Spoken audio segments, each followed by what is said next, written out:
పేరు షేక్ రసూల్ కరీం, విజయవాడ నుంచి వచ్చాను. ఇంటీరియర్ వర్క్ చేస్తాను. నా ప్రశ్న ఏంటంటే, తెలంగాణ రాష్ట్రం విభజన చెందిన తర్వాత మొట్టమొదటిసారిగా పరిగిలో తబ్లీగ్ జమాత్ వారి ఇస్తమా ఒకటి జరిగింది. అంటే గవర్నమెంట్ తరపు నుంచి ఏకైక కాంగ్రెస్ ప్రభుత్వం వారు ఒక 2 కోట్లు ఇచ్చారండి.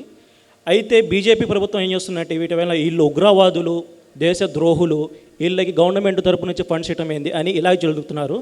ఇదే కాదండి, ముస్లిం తరపున అనేక బురద జల్లే ప్రయత్నాలు చేస్తున్నారు. ఇలాంటి సమయంలో మేమేం చేయాలి సార్? సోదరుడైతే ప్రశ్న అడిగారో, నేను తబ్లీగ్ జమాత్పై వీడియో కూడా నేను అప్లోడ్ చేయడం జరిగింది. ఏదైతే ఎలిగేషన్ వచ్చిందో ఒకసారి తప్పనిసరిగా మీరు చూడండి. ముఖ్యంగా ఇలాంటి ఎలిగేషన్స్ ఏవైతే ఉన్నాయో, ఇలాంటి ఆరోపణలు ఏవైతే ఉన్నాయో వీటిని దూరం చేయడానికే ఈరోజు ఇస్లాం అపార్థాల మబ్బులు అనేటటువంటి ఈ కార్యక్రమాన్ని ఏర్పాటు చేయడం జరిగింది. ఏదైతే మీరు క్వశ్చన్ అడిగారో, ఇప్పుడు నూతనంగా తెలంగాణ రాష్ట్రంలో ఏర్పడినటువంటి కాంగ్రెస్ ప్రభుత్వం ఈ నెల జనవరి 5 నుండి 8 వరకు తబ్లీగీ జమాత్ ఇస్తమా ఏదైతే ఉందో, తెలంగాణలోని పరిగి మండలంలో జరిగినటువంటి చాలా పెద్ద ఇస్తమా, దీనికి సంబంధించి దాదాపుగా 2,45,00,000 రూపాయలను తెలంగాణ ప్రభుత్వం ఇవ్వడం జరిగింది. ఈ విషయాన్ని క్రిటిసైజ్ చేస్తూ, ఈ విషయాన్ని ఆరోపిస్తూ బండి సంజయ్ బీజేపీ ఎంపీ, అదేవిధంగా రాజాసింగ్ వీరు చేసిన విషయం ఏంటంటే, ఇది ప్రభుత్వ ఖజానా నుండి ఒక ఉగ్రవాద సంస్థ, అదేవిధంగా కరోనాని భారతదేశంలో వ్యాపింపజేసినటువంటి తబ్లీగ్ జమాత్కి మీరు ఎలా డబ్బులు ఇచ్చారు అని చెప్పేసి చాలా రద్దాంతం చేసేటటువంటి ప్రయత్నం చేశారు. కానీ అల్లాహ్ చిత్తం ఏంటంటే, ఇలాంటి ఎంతమంది ప్రయత్నం చేసినా ఇస్తమా మాత్రం చాలా సక్సెస్ఫుల్గా కొన్ని లక్షల మంది వచ్చారు. చాలా అద్భుతంగా ఇస్తమా అనేది జరిగింది. ముఖ్యంగా ఇక్కడ ఒక విషయాన్ని మనం చూసినట్లయితే, భారత రాజ్యాంగం ఆర్టికల్ 25 to 28 వరకు ఉన్నటువంటి విషయాలు ఏంటంటే, ఫ్రీడమ్ ఆఫ్ రిలీజియన్, అక్కడ మత స్వేచ్ఛ అనేటటువంటి ఒక ఆర్టికల్స్ మీకు అక్కడ కనిపిస్తాయి. దాని వెలుగులోనే అక్కడ తెలంగాణ రాష్ట్ర ప్రభుత్వం అక్కడ నిధులు కేటాయించడం జరిగింది. నిజంగా ఈరోజు ముస్లింలకే ఈ నిధులు ఇస్తున్నారా? గతంలో ఎవరికి ఇవ్వలేదంటే, 2022 తెలంగాణలో కేసీఆర్ ప్రభుత్వం సమ్మక్క సారక్క మేడారం జాతరలో 75 కోట్ల రూపాయలు ఇచ్చేసింది. అలాగే 2023లో మీరు చూసినట్లయితే బోనాలు ఫెస్టివల్కి సంబంధించి 15 కోట్ల రూపాయలు తెలంగాణ ప్రభుత్వం ఇచ్చింది. అంతెందుకు సోదరులారా, తెలంగాణలోని ఒక free breakfast scheme, Dasara free breakfast scheme for government students కోసం ఒక స్కీమ్ని తీసి 400 కోట్ల రూపాయలు దసరా సందర్భంగా గవర్నమెంట్ స్కూల్లో ఉన్నటువంటి విద్యార్థుల కోసం వాళ్ళకు టిఫిన్ అని ఒక స్కీమ్ తీసుకొచ్చేశారు. ఇలాగా క్రిస్మస్ సందర్భంగా కూడా 15 కోట్ల రూపాయలు తెలంగాణ ప్రభుత్వం ఇచ్చింది. ఇప్పుడు కేవలము 2,45,00,000 రూపాయలు ఏవైతే ఉన్నాయో, దాదాపుగా మనం చెప్పాలంటే ఇస్తమాకు 6 నుండి 7 కోట్ల రూపాయలు ఖర్చు అయ్యాయి. అయితే ఈ 2,45,00,000 రూపాయలు ఏవైతే ఉన్నాయో అవి దేనికోసం ఇచ్చారు? తబ్లీగ్ జమాత్ వాళ్ళు అక్కడికి వెళ్ళినటువంటి ప్రతి వ్యక్తికి 500 రూపాయలు, 1000 రూపాయలు పంచడం జరిగిందా? అలా కాదు కదా.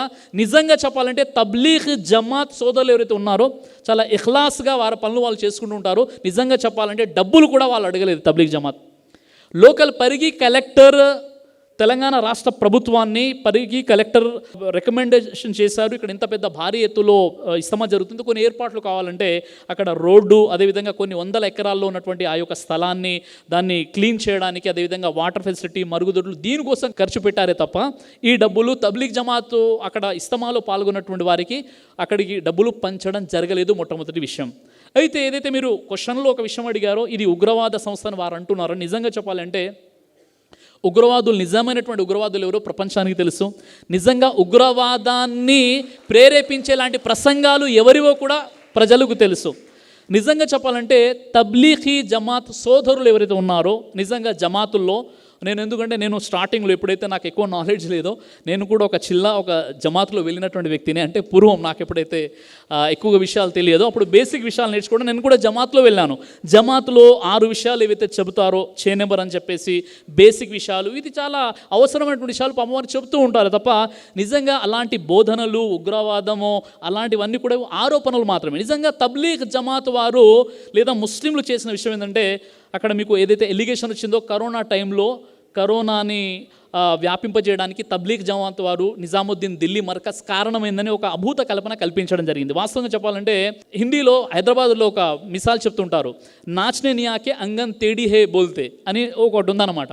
అంటే కరోనాని కట్టడి చేయడానికి దేశాలన్నీ కూడా అలర్ట్ అయిపోయి అన్ని సంకేతాలు ఇస్తుంటే మన భారత ప్రభుత్వం నిమ్మకు నీరెత్తినట్టుగా సైలెంట్గా ఉండిపోయారు.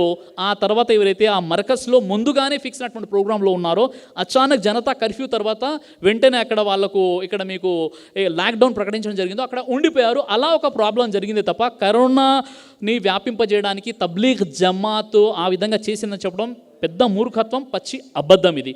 ఇక రెండో విషయం ఏంటంటే తబ్లీగ్ జమాత్ సోదరులు ఏం చేశారు, అన్ని జమాత్ల వారు చేశారు. నిజంగా కరోనాని వ్యాపింపజేశారా అంటే తబ్లీగ్ జమాత్ వారు మన భారతదేశంలో కరోనాని వ్యాపింప చేయలేదు, కానీ కరోనాతో చనిపోయిన వారి అంత్యక్రియలు చేశారు జమాత్ సోదరులు అని ఇక్కడ వ్యతిరేకంగా చెప్పే ప్రయత్నం చేశారు. అర్థం చేసుకోవాలి. నిజంగా చెప్పాలి అంటే నేను ఫస్ట్ ఎప్పుడైతే జమాత్లోకి వెళ్ళానో అక్కడ నేను బోధనలు విన్నాను అనమాట. బేటా अम्मी के साथ कैसा रहना, अम्मी के पैरां दबाना, पापा को जो है बुलंद आवाज़ से उनके सामने बात नहीं करना और जो है ना बड़ों की अखलाक करना, छोटों के ऊपर रहम करना, ఇలాంటి విషయాలు నేను విన్నా తప్ప ఇప్పటి వరకు కూడా తబ్లీగ్ జమాత్ వాళ్ళు ఈ బేసిక్ విషయాలు చెప్తుంటారా. వేరే విభేదాల విషయాలు ఉన్నాయి, అవి వేరే విషయాలు. కానీ ఏదైతే ఉగ్రవాదాన్ని బోధించే సంస్థను చెప్పడం ఇది పచ్చి అబద్ధం. నిజంగా చెప్పాలంటే సౌదీ అరబ్లో తబ్లీగ్ జమాత్ని ఎందుకు బ్యాన్ చేయడం జరిగిందంటే సౌదీ అరేబియాలో గతంలో కూడా చాలా జమాత్ని బ్యాన్ చేసింది. సౌదీ అరబ్లో ఉన్నటువంటి ఒక పెద్ద ఇన్ఫీరియారిటీ, వాళ్ళు ఉన్నటువంటి ఒక మంచి విషయం ఏంటంటే అక్కడ ఇతరులు ఎవరు కూడా స్ట్రాంగ్ అవ్వకూడదు. ఎందుకంటే అది కింగ్డమ్ సిస్టమ్. అది పూర్తి ప్రపంచంలో కేవలం ఒకే ఒక దేశం ఇస్లామిక్ కంట్రీ. అక్కడ వేరే జమాత్ వాళ్ళు గనక ఎక్కువ సంఖ్యలో ఉన్నట్లయితే వారి యొక్క ఐక్యత దెబ్బతింటుంది అన్న ఆలోచన చాలా బలంగా కలిగి ఉంటారు. కాబట్టి ఏ జమాత్ని కూడా వాళ్ళు అక్కడ ప్రోత్సహించరు. కాబట్టి ఆ జమాత్ని అక్కడ బ్యాన్ చేయడం జరిగింది తప్ప ఉగ్రవాదాన్ని బోధించే గేట్ ఆఫ్ టెర్రరిజం అన్న ఏ విషయం అయితే ఎలిగేషన్ చెప్తున్నారో అది ఎక్కడ కూడా సౌదీ గవర్నమెంట్ అఫీషియల్ వెబ్సైట్లో ఈ విషయం మీరు చూపించలేరు. మరో విషయం ఏంటంటే మన భారతదేశానికి స్వాతంత్రం వచ్చి 75 సంవత్సరాలు పూర్తయిపోయాయి. అంతకంటే ముందు నుండే తబ్లీగ్ జమాత్ భారతదేశంలో ఉంది. చాలా సస్యశ్యామలంగా, చాలా శాంతియుతంగా, ప్రేమపూర్వకంగా వాళ్ళు వారి యొక్క సందేశ కార్యక్రమాలు చేసుకుంటున్నారు. కాబట్టి నేను ఈ యొక్క యూట్యూబ్లో కూడా ఈ వీడియో వెళ్తుంది. కాబట్టి నేను కోరుతున్నాను, BJP MP Bandi Sanjay, Goshamahal MLA, వివాదాస్పద ఎమ్మెల్యే రాజా సింగ్, మీరు ఒక చిల్లా జమాత్లో పెట్టండి. ఒక 40 రోజులైనా మీరు జమాత్లోకి రండి. నేను ఛాలెంజ్గా చెప్తున్నాను, మీలో మార్పు రాకుంటే నేను స్పీచెస్ ఇవ్వడం వదిలేస్తాను. రాజా సింగ్ మరియు బండి సంజయ్ వీరిద్దరు కూడా 40 రోజులు జమాత్లోకి రండి. ఆ జమాత్లో మీలో చేంజెస్ వస్తుందని నేను 100% నేను షూరిటీగా నేను చెప్పగలుగుతాను. ఒకవేళ మీరు వస్తే నేను కూడా మీతో పాటు జమాత్లో ఉంటాను. కాబట్టి ఈ ఫాల్తూ ఎలిగేషన్స్ కాకుండా కాన్సన్ట్రేషన్ ఏదైతే విషయం ఉందో దానిపై మాట్లాడే ప్రయత్నించండి. అల్లాహ్ సుబ్హానహు వ తఆలా మనందరికీ కూడా సద్బుద్ధిని ప్రసాదించుగాక. ఆమీన్ రబ్బుల్ ఆలమీన్. దైవ ప్రవక్త ముహమ్మద్ సల్లల్లాహు అలైహి వసల్లం వారు తెలియజేశారు, కడుపుకు సంబంధించినటువంటి అన్ని రకాల వ్యాధులకు అద్భుతమైనటువంటి ఔషధం తల్బీనా. ఇది దైవ ప్రవక్త వారి సున్నత్. మంచి ఆహారం, ఇమ్యూనిటీ బూస్టర్, ఇందులో షిఫా ఉంది. ఇది మంచి ఔషధంగా కూడా పనిచేస్తుంది. కాబట్టి పిల్లలు అయినా పెద్దలు అయినా ఎవరైనా దీనిని ఉపయోగించవచ్చు. అలాగే ఖురాన్లో దైవం తెలియజేశాడు, తేనెలో మీకు స్వస్థత ఉంది అని. కాబట్టి స్వచ్ఛమైనటువంటి తేనె కోసం మీరు సంప్రదించండి. అలాగే షాహీ హల్వాను మీరు తప్పనిసరిగా ఉపయోగించి మీ దాంపత్య జీవితంలో మంచి అనుభూతిని పొందండి. ఇందులో ఎలాంటి సైడ్ ఎఫెక్ట్స్ లేవు. ఇది కంప్లీట్గా హెర్బల్ ప్రొడక్ట్స్తో తయారు చేయబడినటువంటిది. కాబట్టి ఇక్కడ కనిపిస్తున్నటువంటి ఈ నెంబర్స్కి కాల్ చేసి మీరు ఇప్పుడే ఈ ప్రోడక్ట్ని ఆర్డర్ చేసుకోవచ్చు. కొరియర్ ఫెసిలిటీ కూడా ఉంది.